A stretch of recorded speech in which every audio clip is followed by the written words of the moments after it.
días, un gusto recibirlos en este espacio, un espacio que pretende ser de reflexión para que analicemos inteligentemente y no bajo la pasión este tema del proceso electoral. Como siempre, Ángel Carrillo, ¿cómo estás? Hola Marcela, muy buenos días, gracias por estar con nosotros, bienvenidos. Ya lo dijo Marcela, el tema pues se presta todavía a prácticamente una semana de desarrollada la elección, a suspicacia, se presta al debate, se presta a la pasión. Sin embargo, pues es importante hacer un llamado a las personas a dirimir pues este tipo de situaciones con mucha inteligencia y sobre todo pues esperando que pues las autoridades que son las que nos rigen pues en materia electoral sean las que tomen rumbo, y los partidos evidentemente si se sintieran agraviados con la decisión hay instancias que pueden tomar, como ya lo han declarado algunos. Marcela. Así es, están con nosotros tres personajes que son sumamente inteligentes y, bueno, no me equivoco, en su momento colaboradores de Milenio y por supuesto de Multimedios, y me da mucho gusto recibir a Gerardo Hernández de Espacio 4, periodista y director de este espacio. Mucho gusto, buenos días a todo el auditorio. Al contrario. Gracias por estar con nosotros, nos acompaña José Antonio Murra, empresario. Gracias por estar Muchas con nosotros. Gracias por venir. la invitación. Y por supuesto Fernando Rollo. Muchísimas Fernando, gracias, buenos días. Eres más analista financiero, pero ya eres más periodista también. Pues no, hombre. Bueno, soy un ciudadano preocupado, nada más. Bueno, muy bien. Pero Participativo. los tres tienen precisamente ese enfoque de participación ciudadana, de opinión y también de yo diría que un poquito de frialdad, es decir, ver las cosas desde un punto de vista más Menos pasional. ¿no? ¿Qué hay que leer de este proceso electoral que acabamos de vivir y que no ha concluido, por cierto? Todavía sigue, ¿no? Pero no se montó, No, por favor. Digo, dije que frío, pero no. Bueno, siguiendo el orden de la presentación, un proceso muy esperado por todos los coahuilenses, con un ánimo general de alternancia, puesto que no hay no había argumentos para mantener un estado de cosas como existía, existe y puede existir todavía en el futuro. 88 años de gobierno de un partido como el PRI en Coahuila no lo justifica nada. Podría alguien decir, bueno, es que el gobierno actual es brillantísimo, abatió la deuda pública, la investigó, la castigó, hay menos inseguridad, menos violencia, es un gobierno abierto, transparente. El anterior fue mejor todavía, el de Humberto Moreira. O sea, los argumentos para alentar la alternancia eran justamente en ese sentido. Una elección altamente participativa.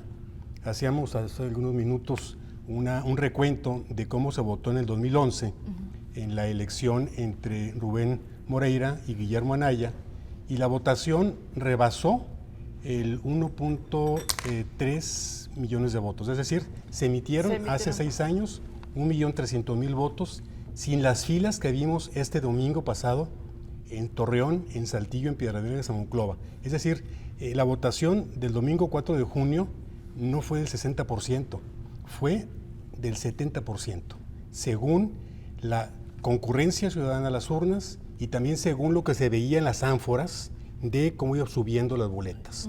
Yo voté también hace 6 años y a la misma hora, de un domingo a otro, mediando 6 años, es de 1/3 por lo menos de boletas ya introducidas.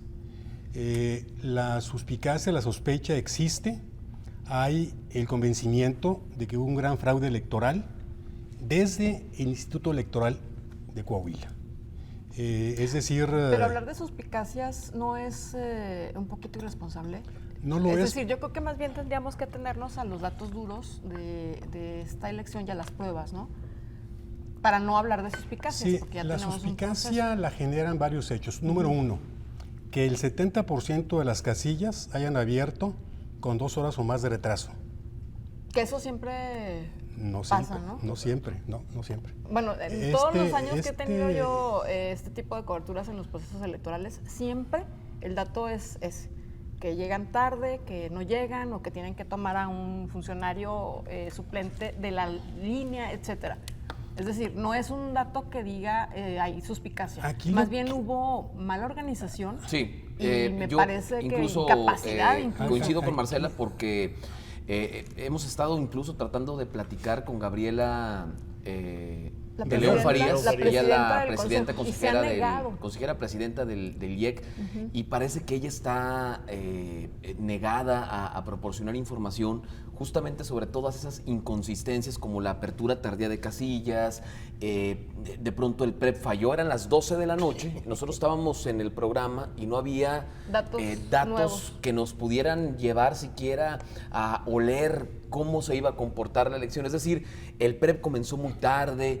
El candidato panista señalaba que en las encuestas rápidas o en el conteo rápido, él tenía 2 puntos arriba que en relación al priista.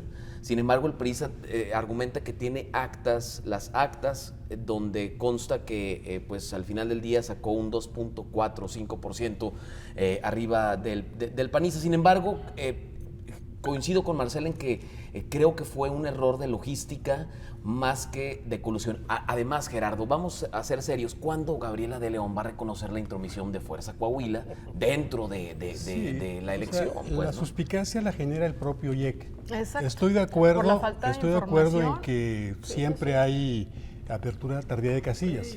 Aquí es el porcentaje que llama la atención. ¿Cómo es posible que a las 10 de la mañana o a las 11 o a las 12 únicamente haya abierto el 25% o el 28% de las casillas? Platiqué con varios funcionarios de mesas receptoras, me decían que antes de que abriera alguna casilla ya había fila, que alguna gente se quedó a votar, otra regresó y muchas más ya no volvieron.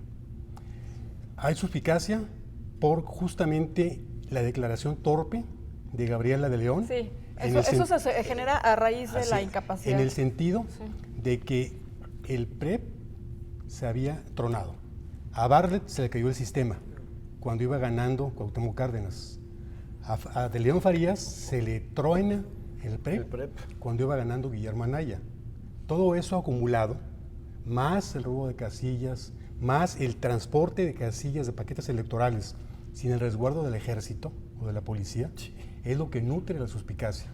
Están plagadas las redes sociales. Ahora, ¿no será un mecanismo como de aseguranza, ustedes que tienen, digamos, más experiencia en el tema electoral, el hecho de que cada uno de los partidos tenga porque era una copia con 20 tantos, porque era el del PRI, el del PAN, el del PST, el del XCW y el de todos los partidos, y cada uno debe ser igual. Todos tenían su copia con su firma, ¿no? Con la firma de Feri, la de José Antonio y la de Gerardo. Y otra cosa, o sea, ¿por qué la suspicacia en el caso del resto de los municipios y no la suspicacia en el caso de Torreón? Porque hay una manifestación muy clara de Torreón de repudio al centralismo. Las mediciones me refiero, Torreón se ganó. A eso me refiero yo también. O sea, ganó el Partido Acción Nacional, la actitud, al menos hasta este momento va ganando. La actitud de la ciudadanía de Torreón es consecuente con la imagen que hay de Rubén Moreira. Las encuestas acerca del gobernador lo reprueban y tiene un 3.5, un 3.8 de aceptación.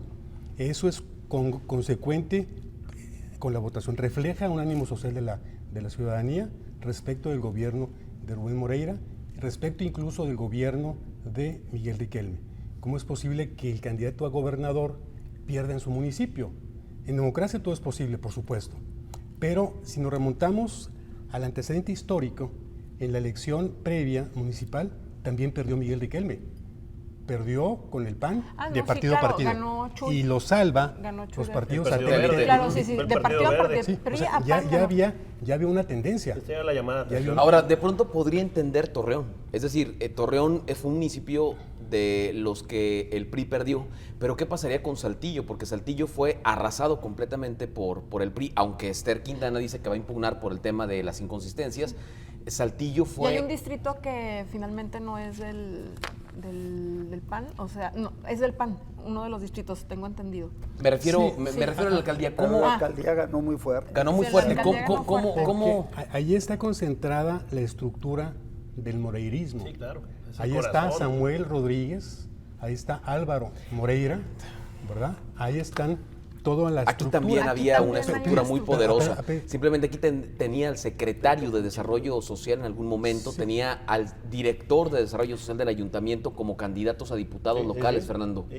a Mario Cepeda, a Rigo, o sea, que son los que operan la estructura política, ¿no? Yo creo que sí, en Saltillo yo creo que influyeron dos cosas muy importantes. A nivel de alcalde es la diferencia tan grande. Aquí fueron dos buenos hombres enfrentándose, Miguel y Jorge. Allá sí hay una diferencia muy grande entre Esther y el candidato al PRI. Número dos, es un secreto, pues un secreto a voces. Bueno, pero los dos candidatos son buenos, ¿no? Acuérdense que Saltillo, siempre lo he dicho aquí, Saltillo tiene la potencia política del Estado porque ellos no se pelean como los laguneros, ellos actúan en conjunto y el PAN trató mal a Chilo. O sea, Memo Anaya, por lo menos entre la clase empresarial, estaba vetado completamente, con las que tiene uno trato que uno habla. Memo no, y Memo no, y Memo no. Pero esa estructura empresarial era como para que afecte. Nada más que acuérdate que PAN. En Saltillo no están peleados los empresarios, y por ejemplo, CTM y Grupo Industrial Saltillo, pues yo no los puedo ver separados. O sea, aquí sí. Meses. Ahí ellos, o sea, tienen mucho control. Por el otro lado, con los priistas que va a hacer alianzas, Miguel Riquelme, gente como Chema Frausto, Rogelio Ramos Oranda, entonces, son gente con prestigio, con gente querida, con ascendencia, con unos niveles políticos más fuertes que los que tienen los priistas aquí con la gente. Sí, entonces, digamos que son de otra estatura, sí, ¿no? O sea, se aliaron, hicieron buena alianza allá, ¿verdad? Ahora, según lo que he escuchado yo, ustedes están más enterados por ser medio de comunicación, aquí en Torreón se juntaron 20,000 gentes, 30,000 gentes. Según datos de Protección Y Civil, decían arriba el PAN, 20,000. ganó Memo. En Saltillo se habla, coincido con lo que me dices tú, me mandaron fotografías, alrededor de 50,000 gentes. Y la consigna era abajo Luz Moreira. Pero es que, mire, hablar de datos, Gerardo, Marcela, que son, pues, de oficio periodístico, ¿cómo hablar de una cantidad? Decían que el PRI había quién sabe cuántos miles. Hay una fotografía de una columna. Fíjate que yo sí coincido con Gerardo, las fotografías hablaban. Sí, por supuesto. Hay una fotografía de una cifra, hay una fotografía de una parte de la columna inmensa. De una parte de la columna de la que avanzaba. De principio a fin estaba lleno. Lateralmente se ve en un círculo la del PRI. O sea, no pinta. Ya. Yo he ido al estadio con ustedes del Santos aquí. ¿Cuántos le caben al Santos? 35. Fácil. Si lo desdoblamos, ¿cuántas manzanas comprenden? ¿Cuántas cuadras? Sí, estira las tribunas. ¿Cuántas cuadras? Así aproximadamente. Son 500 metros más o menos. Si la cancha mide 100 metros, 50 de ancho, 100 del otro lado. Son 400, 500 metros. Sí. Que sea, o que del lado de la tribuna grande pues es más alta. 5 o 6. Si ahí caben 30,000 personas en el Estadio del Santos. En 600 metros, 700 metros. Acá eran como 2.5 kilómetros de gente. Y estaba lleno. Y todavía había gente. La de Saltillo. La de Saltillo. Todavía gente frente al Ateneo Fuente y ya se estaba llenando la plaza. Sí. Entonces, yo no los conté, por supuesto, pero si tienes una idea de cuánto le caben a un estadio y lo desdoblas y también lo conviertes que a también una es cierto marcha, que fue mucha gente no de Saltillo, o sea, es decir, esto fue estatal y acudió a mí lo que me gente de todas partes. Gerardo, nunca se había visto una acumulación de jamás. Como tampoco se había visto una manifestación organizada por José Rosa Saizpuro en la antepasada elección cuando perdió con Jorge Herrera. ¿No te acuerdas, Fer? Sí, claro. Que todo 20 de noviembre estaba completamente lleno. Fue histórica la marcha. Pues. Oye, Fer, vamos a dejar hablar a Fer también. No, yo estoy encantado de la vida escuchando. Puro maestro, ¿no? Pero tú tienes una percepción también de qué lecturas le tenemos que dar a este proceso electoral. Yo coincido. Y las enseñanzas sobre todo. Era una elección muy esperada por la ciudadanía. Son muchos años ya de los Moreira en todo esto y había muchas tensiones. Hay quien mata, las pasiones enardecen en un momento de uno a favor y en contra, ¿no? Entonces, yo creo que el hecho, coincidimos, la cantidad de gente que acudió a votar fue muy importante. Las cifras eran, en serio, veías lo que decíamos ahorita, las colas para ver en las casillas para votar, el lleno de las urnas está tremendo, ¿no? Entonces, todo empieza bien, empieza el conteo, empiezas a ver todo un proceso, pero de repente se deshacía el proceso y de repente pues, todo el mundo empieza a decir... Podría ser Gabriela de León la responsable de toda la desbandada de desprestigio del proceso, Fernando? Pues yo no sé si Gabriela de León directamente, Sí, porque ya fue la que dice, según Gerardo, que se detuvo el PRE, pues no lo pudieron haber solucionado de una manera pues más inteligente que salir a declarar, hey, se nos descompuso a la mitad de la elección cuando va ganando el otro. Qué casualidad. Pero aparte, vete más para atrás. El IEC estaba siendo señalado desde antes, que si se había juntado con uno y que si con el otro, y que si lo vieron, que si este era priista, que si no era priista. Que había dos consejeros que habían participado en un gobierno de extracción priista. Así es. Aquí Gabriela de León Farías es una burócrata al servicio del gobierno del Estado toda su vida. El IEC tiene 7 consejeros.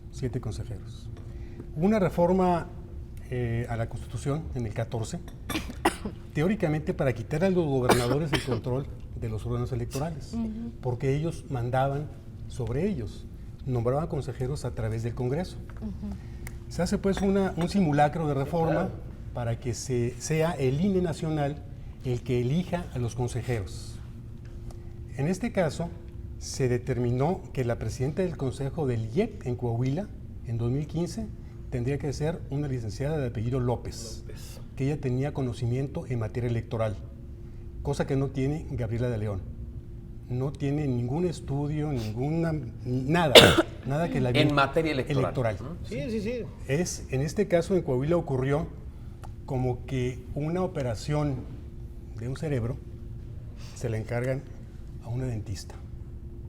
De ese tamaño es la gravedad del manejo del IEC. Gabriela de León es simplemente la cabeza de turco, la que hay que sacrificar para cuidar al resto del cuerpo. Entonces, cuando se nombra el IEC, el INE, a esta señorita López como presidenta... Bueno, no la nombraron. Ella estuvo participando en una serie de pruebas que se les aplicaron a todas estas personas que presentaron exámenes de oposición para poder ser designadas consejeros. Sí, o sea, no fue porque la designara fulanito y le diera el dedo. O sea, eso sí sería impreciso, Gerardo. Hubo exámenes. El INE sí, pero el INE escoge a López como presidenta. Sí, no asume el control. Pero dentro de ese grupo que presentó exámenes, al margen de que sea una funcionaria, burócrata y demás, tienes toda la razón, pero presentó exámenes. No, por supuesto. Gabriela. Esta señora López, señorita López, a la que habían inicialmente designado o señalado como presidenta, se le boicotea. No toma posesión porque se le arma una trama para quitarla como presidenta. ¿Por qué? Porque no responde al interés del Estado. Entonces la quitan. ¿Quién? López. Esta consejera López. Quitan a esta ¿Quién consejera? quita a López? Los mismos consejeros, que están influidos muchos de ellos por el gobierno y por el PRI. Entonces dicen, bueno, ella podría ser indócil a una política. Entonces, la quitan como presidenta sin que tome posesión. Ella impugna la resolución para que la restituyan y finalmente no ocurre eso. En su lugar nombran a Gabriela de León como presidente del IEC. Allí está Alejandro González, de quien se publicó un diálogo con David Aguillón, ¿verdad?, que lo vincula al PRI. Hay otro consejero también vinculado al PRI que aparentemente participó en la campaña de Rubén Moreira. El origen del vicio está en el IEC. En el IEC, un IEC rebasado por las circunstancias. Dice Gabriela de León, es que hubo muchos partidos, es que hubo muchas coaliciones. Bueno, para eso hubo tiempo. Para preparar. Bueno, pero también hubo tiempo para deshacer ese consejo si no había ninguna confianza en el mismo, ¿no? Ahora, es decir, ¿será tan dramático el asunto de la composición podrida de los órganos electorales de este país, tomando en cuenta pues que ya hay una visoría muy seria? Entonces, ¿qué hicieron los representantes del resto de los partidos al momento de estar revisando actas, de estar participando en las casillas como justamente como abanderados de un partido político? ¿Fallaría? Es decir, ¿conspirarían toda esa trama de cosas? Es que finalmente no es la conspiración. Yo supongo, y no sé, Gerardo, tú dirás, en el proceso del día, en el proceso del cierre de casillas, está el conteo, todo el mundo firma actas, ¡pum! Pero el problema es el traslado de las actas y, a mi punto de vista, ¿qué pasa en el momento que se cae el PREP? Faltan 1000 paquetes electorales por llegar. y con una tranquilidad te dicen, es que 500 tienen inconsistencias y otros 400 y pico vienen del acta por dentro, y con eso ya nos vamos a dormir todo el mundo tranquilo. Y pasan 72 horas. Y van a seguir pasando porque hasta el domingo se va a dar el ¿dónde están las actas? ¿Dónde están las boletas? Ahora, es que la Fuerza Coahuila las está resguardando. Y es Fuerza Coahuila quien tiene que resguardar. ¿Por qué en los otros estados es el ejército? Y aquí casualmente es Fuerza Coahuila. ¿A quién atiende Fuerza Coahuila? Lo digo con todo respeto, pues su línea de mando pues, es directamente el gobierno del estado. Es que, ¿sabes? El dato más pesado es que esta autoridad electoral no tenía representatividad ni tampoco la confianza de nadie. Ese es el problema. Y desde antes fue señalado. Aunque hubiera limpieza, pues no se le iba. Exactamente, ya de entrada entra señalado. Entonces, pero mira, yo creo que es un ente débil, yo coincido con lo que dice Gerardo, fue un ente débil creado para aceptar, por ejemplo, para capacitar mal a la gente que estuvo ahí. Número 2, he estado yo investigando las actas que firmas, nada más se veían la primera y la segunda copia. Muchos de los representantes se fueron con actas que son ilegibles los números, y luego el IEC, ¿cómo acepta? O sea, ya ves que van a su sede, las ánforas, ¿cómo las acepta abiertas? Llegaron abiertas. Sin cinta. Sin cinta, o sea, espérate, yo no la acepto y por lo pronto la casilla está eliminada, o sea, de entrada. O sea, hay suficientes datos como para anular la elección. Sí. En ese sentido, ¿no? Digo, al margen, o sea, ahora, nosotros estamos aquí suponiendo porque tampoco somos autoridad Yo electoral. les hago una pregunta estamos... aquí interesante. Mira, mucha de la información que hemos estado recibiendo, pues ha sido a través de las redes. Y esas sabemos todos que cada quien pone lo que le da su Sí, gana. claro, sí, es la calle. Las redes sociales son la calle. Ahora, estuvo cuando se inicia el conteo, que fue el miércoles, ¿verdad? El miércoles, El exactamente. miércoles había gente de los medios ahí en algunos de los conteos, en algunas, y sí vieron lo que decían, que la bolsita del PRI traía 20, 30 votos de Morena o urnas abiertas. No se consignó nada en ese sentido. Todo lo que tú estás detectando es en las redes sociales, ¿no? Incluso esto de que se estaban borrando las boletas, y se estaban remarcando los colores de esas boletas que se veían en redes sociales, pues ni siquiera corresponden a las de Coahuila. Sin embargo, se replicaron. Y luego los votos tirados en las calles. En las calles, sí. eran votos de Coahuila. Cuando el gobierno no tiene credibilidad, esto pasa, ¿sí? eso abona. La calle gana el espacio, credibilidad. claro. Sí. Ante el vacío de información, Ese es ante el el dato. vacío de Ese es el credibilidad, dato. se llena no necesariamente con información auténtica. Cuando el IEC dice, ya se procesó el 100% de las casillas, mintió, porque faltaba el 28% de las casillas de computarse. Sí. Entonces fue de tropiezo en tropiezo, de tropiezo en tropiezo, deliberadamente en muchos casos. O sea, tuvo casi 2 años Para prepararse. Para preparar la elección, para capacitar a la al gente. funcionario de casilla. No lo hizo. Ahora, ¿qué tanta responsabilidad podría tener el Instituto Nacional Electoral? Porque finalmente hay una línea de mando. responsable. Gabriela de León no es un ente autónomo, sí, claro. pues, ¿no? Ella tiene ciertas líneas de mando con el instituto, ya que el instituto la nombró consejera presidenta. ¿Y qué tanta responsabilidad tendría que asumir el instituto, Fer? Yo creo que forzosamente tiene que entrar en acción. Forzosamente ante Bueno, yo hubo una declaración de Lorenzo... que parece Sí. que hay inconsistencias. No, ¿sí? dijo, del PREP funcionó de manera irregular. irregular. Él lo dijo. Ya está. El lo apellido es dijo. Lorenzo Córdoba. Lorenzo Córdoba, sí. ¿Y eso qué más te está diciendo? De alguna manera ya hay, del parte de la cabeza del INE, ya hay un señalamiento de una irregularidad muy importante. ¿eh? Ahora, porque es la primera vez que falla un PREP claro. a nivel nacional. Claro, la pregunta es para los tres. Esto del Partido Acción Nacional y de los partidos que colaboraron con ellos en esta alianza, de sacar a todos sus representantes de los conteos, ¿abona o no abona? Porque realmente creo que debieron seguirle y luego después impugnarlo como debe de ser, ¿no? Pero si no, mira, pues es estás que validando yo te voy todo. a decir una cosa, si yo hubiera estado ahí, llego y veo actas abiertas, ya no vale la Ya pena no seguir vale. contando. Ok, te indignas. Yo no Te puedo- indignas y te dices, indignas. salgo Para mí no es contable eso. Así es. Eso no es lo que entregaron. Yo presumo que eso no es lo que entregaron. Pero eso te permite documentar una irregularidad muy seria que te puede llevar a la impugnación de la elección. Tú no sabes y qué hay luego adentro de después. eso. No, bueno, exacto. O sea, tú lo estás documentando. Pero y no firmas el acta y entonces sí hay una... Pero es que bajo esa suposición La- no estaremos echando abajo el trabajo de los funcionarios de casilla Sí, ni de los representantes. porque fue de muy los deficiente. No cumplieron. volvemos a La la palabra falta de fraude. A ver, capacitación. entonces tampoco cumplieron en Torreón donde ganó el PAN. La palabra fraude. Perdón, es que nomás quiero que me Sí, no, contesten. Sí. No funcionaron tampoco en el municipio de Torreón, en donde ganó el Partido Acción Nacional, en donde está ganando el Partido Acción Nacional. O Sí sea, funcionaron en unos y en otros municipios no. O sea, eso es lo que quisiera saber. Sí, la irregularidad la deficiencia fue general. Sí. Porque la fuente de la capacitación teórica es la misma. La misma. La palabra fraude tiene varias acepciones. Una de ellas es engaño. Yo te engaño. La otra es una figura jurídica que aplica castigo porque implica otros propósitos. Ajá. En mi opinión, el fraude del domingo 4 de junio fue masivo.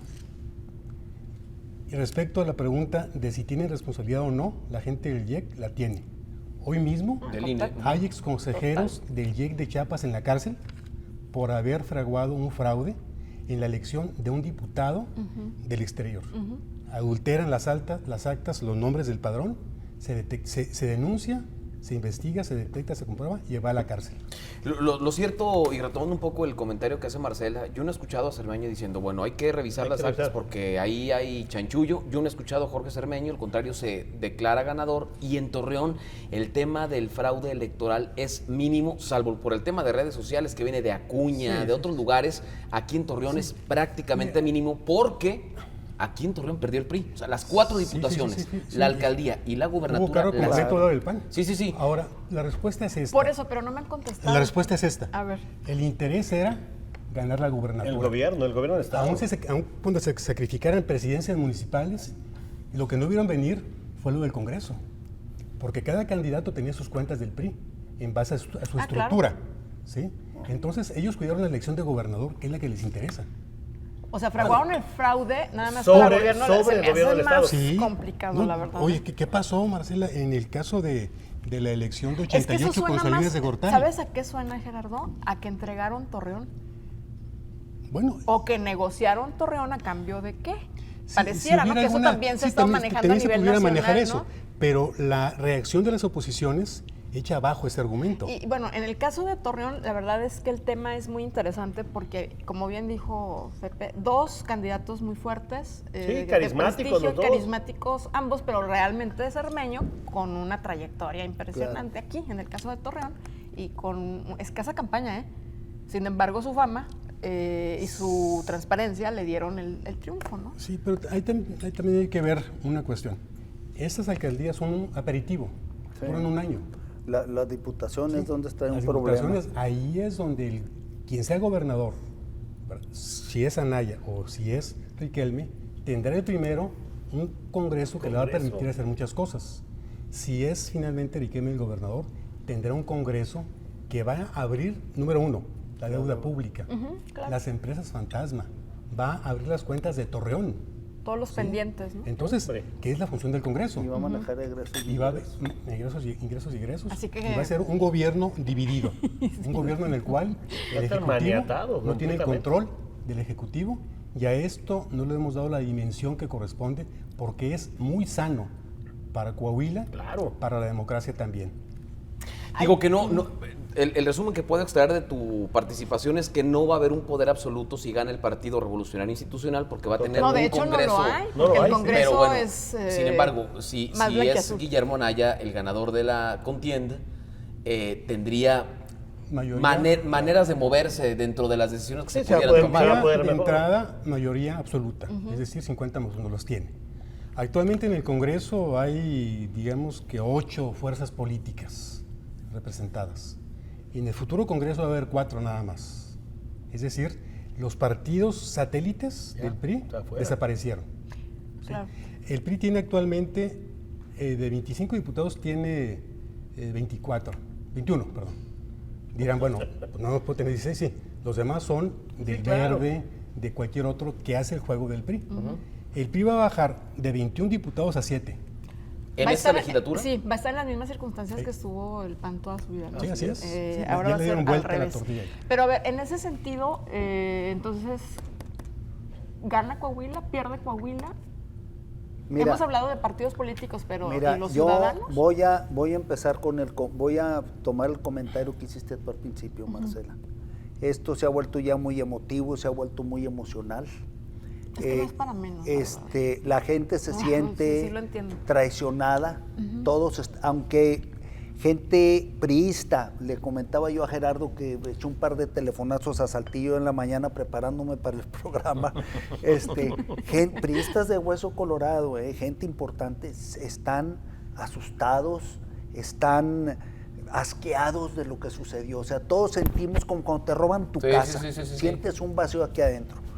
Y si no se resuelve satisfactoriamente, de acuerdo a derecho, de acuerdo a la ley, muy transparentemente, yo creo que va a ser muy cuesta para arriba para Miguel Riquelme poder gobernar con la Diputación en contra.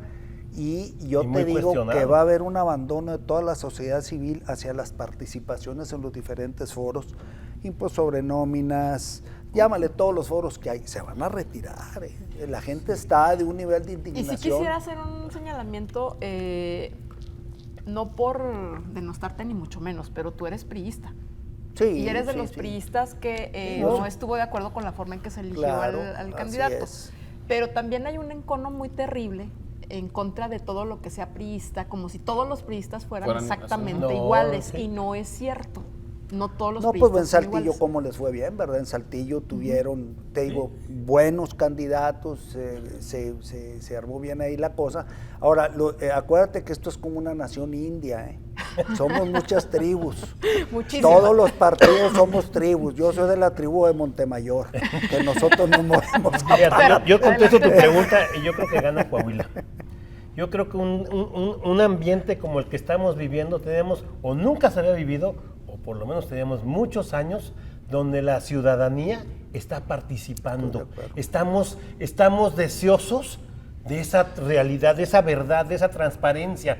Nos han venido ocultando las cosas durante años y años y años, sometidos, porque es la verdad. Una deuda que nadie supo y de repente apareció 36,000 millones. Un gobierno que sigue, que es cómplice y lo tapa. Hay señalamientos del exterior y nadie hace nada. Hay una serie de situaciones y todo se menosprecia. Déjame decirte una cosa, para que veas lo que son los periodistas decentes y los no decentes. Yo estuve en una administración donde perdimos las 3 principales ciudades del estado. Sí, claro. Y tú pregúntale si los molestamos en algún momento. El primer día después de las elecciones, un lunes nos manda a hablar Montemayor a todo el gabinete y nos dice, no quiero que me van a estar dándole problemas, me van a respetar los alcaldes, yo quiero terminar bien estos 6 años para continuar mi carrera política. ¿Quiénes fueron los 3 alcaldes? Manuel López, claro. Jorge Cermeño y en Monclova el gordito Papi. Harold Papi. Harold Papi. Y dijo Rogelio, yo no puedo hacer un buen gobierno peleado con el presidente municipal de Torreón y del de Saltillo. Claro. Y fíjate, y contraponiendo lo que dice ahorita, ¿qué fue la primera declaración de Miguel Riquelme el otro día? Es un error terrible. Garrafal. Y ahora Saltillo es el consentido. Espérame. Pero aparte, oye, si tiene que gobernar para todos. El día que dice eso, en las calles de Saltillo, 50,000 gente dicen, Miguel, no te queremos.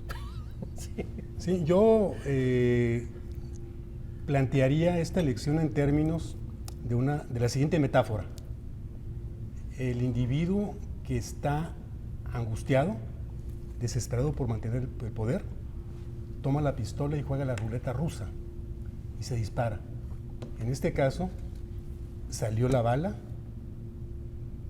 que equivale a un suicidio político. Muy irresponsable llevar a Coahuila a este nivel de encono social, de tensión social, porque el Estado se encuentra, y no es ninguna exageración, al borde de la desestabilización social y política, y también a un paso de la resistencia civil ante esta abrumadora manifestación electoral de un fraude, insisto, masivo. ¿Resistencia civil, Fer? Sí. ¿Resistencia civil? Sí, hay que... Pues no resistencia, a lo mejor no resistencia civil como tal, pero un descontento muy grande. Venezuela. Es una opinión. Sí, pero eso es Venezuela Sí, con eso. Maduro y Esa- demás, pues, pero sí hay un descontento. El resumen, que nadie me lo preguntó, que yo daría es, hay que tener cuidado con las redes sociales y leer un poquito más. Informarse, ¿no? Sin la menor duda. Formarse un criterio Sin a la partir menor duda. de lectura de los periódicos, del que quiera, Del que busca quieras. y mande, de De lecturas. voces autorizadas, Pero nada mira, más. en buena lectura, la entrevista que le hace Carlos Puig Carlos a- Puig. Después de hablar a contigo. Fernández Diego Ceballos, Fernández de está Ceballos. impresionante. Sí, la verdad. Y luego la Carlos Puig está revolcada que hablando le da contigo. Denise a Sales la, del aire a la señora y entra es una Diego grosería. Ceballos. Sí lo vi, sí lo vi. Digo, ¿a poco en Exacto. Coahuila estamos más burros que en Veracruz? Aunque Tú eres el que también- En Veracruz hay principio. indígenas, pero hay unos niveles no, culturales no, tremendos, escúchala. y ahí no salieron mal el 28% de las casillas. Somos uno de los estados con una Ahora, no. capacidad. ¿Pero qué dijo Diego Fernández de Ceballos? Dijo que era lo que se estaba haciendo en Increíble. Coahuila era increíble y era un También golpe. lo increíble cuando grita que se quemen las actas. Exactamente igual de increíble, mi querido Paco. No, pero- sí, por supuesto, No, claro. pero sí tiene- Sí, tiene razón, pero bueno, hay que dimensionar Ya a no los son personajes. tiempos para que pasen lo que pasó. Sí, claro, totalmente de Aquí acuerdo. lo que Dice- No dice- estamos en el 88. Cuestionar a la autoridad, Lo dice, que no puede ser dice cuestionar a la Diego autoridad. Fernández de Ceballos es lo siguiente, y es gravísimo. Coahuila fue laboratorio del fraude electoral del 2018. Eso le mete al presidente una gran presión. ¿sí? Decirle, pero si bueno, dijo, aceptas, puede ser, se acepta. si acepta, por Se eso, acepta. allá voy. Si acepta el presidente lo que pasó el domingo aquí en Coahuila, No, hombre. se le levanta el país. ¿sí? Ahora, porque es un presidente muy cuestionado exteriormente. Claro, está en Hay las organizaciones mismas ¿sí? circunstancias que lo van a Bueno. enjuiciar con los expresidentes. Mi convicción es de que la elección se anula y que se repite el caso de Colima en 2015. Colima, Ah, claro. claro. Sí, Una- tenemos un fue de gobernador, antecedente. Una intromisión del gobierno del Estado a favor de su candidato, se impugna, se cae la elección, se repite la elección, los candidatos repiten aspirantes, los partidos repiten candidatos, vuelve a ganar el PRI. Eso equivale, en otros términos, a una segunda vuelta. Aquí es muy difícil que si hay anulación de elección, el PRI o el PAN cambien de candidatos.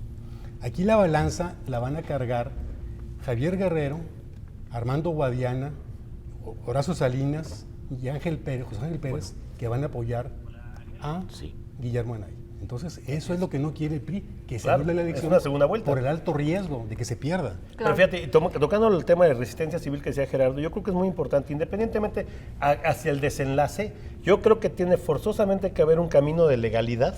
De aquí no puede haber un solo cuestionamiento en todo lo que va a suceder de aquí adelante, ¿sí me entiendes? Porque toda la sociedad está vigilando, está viendo qué pasa. Y aparte es una sociedad ¿Confías sumamente en el Poder escéptica. Judicial de la Federación, Fer? Pues más Pues que del más nos Estado, vale. sí. Porque esa podría ser una instancia en la que No, podría no, llegar sin la... duda, sin duda. Hay, elección, hay- pues. hay No, bueno, muchos, ese hay es muchos. Ese el van a dato, llegar. a ese van a Ahí van a llegar, llegar. ¿no? O sea, finalmente ahí están todos los pasos, ¿no? Por O sea, eso es a lo que voy. ¿Qué va a decir el domingo que ganó el PRI? Sí, Que todo ganó apunta, Miguel. todo apunta que así. Y luego va a haber y luego- impugnaciones. de ahí empieza todo. Dependiendo de la Ese proceso fortaleza de las impugnaciones, Sí, así es. Y se van- pasará. Se van Claro. directamente a la sala superior del tribunal. Y lo que vuelve a decir Gerardo también es muy cierto. Esto es un laboratorio del año que entra.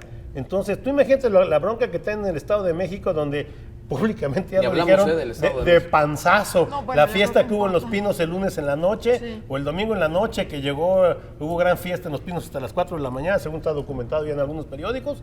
Y bueno, la pasamos, lo logramos, todos celebrando. Pero nomás que casualmente ahora que abrieron las urnas ayer en el Estado de México, de los 3 puntos que llevaba prácticamente de ventaja, ya le tumbaron uno. se redujo. O sea, ya se redujo Pero, ya ¿sabes? A mí eso. que se me hace muy triste, el 60% votó contra Riquelme y el 60% votó contra Memo Anaya. Estamos divididos, que esa es la Sí, parte claro. más, Pésimo. más Eso es fuerte. de 60% votó de este tema. contra Riquelme, Riquelme. y 60% votó contra. Memo. 120 ya. No, si tú sumas el PRI más los independientes, suponiendo Ok, que ok. hayan quedado en 40, Ok, ok. que hayan quedado en 40 uno, en 40 otro, O sea, es igual que el Estado de México, ¿verdad? Sí, claro, claro. Sí, aquí lo que ocurre en el Estado de México es que el PRI se cae 50% de la votación que obtuvo con respecto al anterior. Al anterior, cuando Entonces, Ahí sí fue el efecto, Peña. Tremendo. Sí, ahí es una victoria pírrica. Otra de esas y mejor que se vayan de los pinos ya. ¿verdad? Muy bien, Bueno. agradecemos Muchas a gracias. Gerardo Hernández, a Pepe Murra y a Fernando Arroyo que nos acompañaron el día de hoy. Gracias. Tenemos que seguir con la jornada. Después de la pausa viene Jorge Cervantes Infante, el candidato que tiene Ya no sé ni qué mayor cosa ventaja. El virtual candidato lo que pasa electo. Bueno, usted sabe quién es Jorge Cermeño, lo que ¿para pasa qué es nos que andamos con lo apelativos? estamos Pues? grabando el jueves y todavía no tenemos Es que no el sabemos. resultado Yo le todavía. dije, Pero la bueno. última vez que lo entrevisté, le dije, oiga, Pero pues, bueno, con esos diga su cargo usted, porcentajes, porque yo no sé. seguramente ya. A ver, Gerardo, ¿qué es ahorita? Candidato. Virtual candidato Virtual electo. Virtual candidato electo. Electo, sí. Muy bien, vamos a la pausa, Bueno. regresamos con más. Sí, porque es una...